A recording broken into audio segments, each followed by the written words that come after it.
इंसान को अल्लाह ताला ने बड़ी अज़मत दी है, खा ये ज़िंदा है या मुर्दा है, इसका एक एहतराम है। देखिए इस्लाम में दुश्मन मुखालिफ अगर कत्ल हो जाए तो उसका मुसला नहीं करना, ये इस्लाम ने एहतराम में इंसानियत सिखाई है।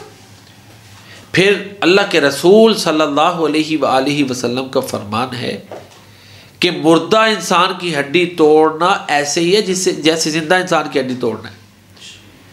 तो इस्लाम में देखिए ना, ये जब तदफीन होती है तो मुर्दा इंसान के लिए कितने लवाज़िमात हैं जी, कितना एहतराम है। तो लिहाजा हमें इस्लामी तालीमात को सामने रखते हुए इंसान का एहतराम करना चाहिए, खा वो ज़िंदा है खा वो मुर्दा है, फौतशुदा है।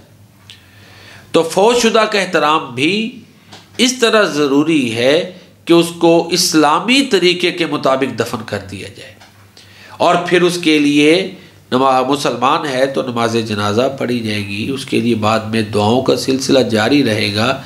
और ये हम ज़िंदा रहने वालों की ज़िम्मेदारी है कि हम दुआओं में उनको याद रखें।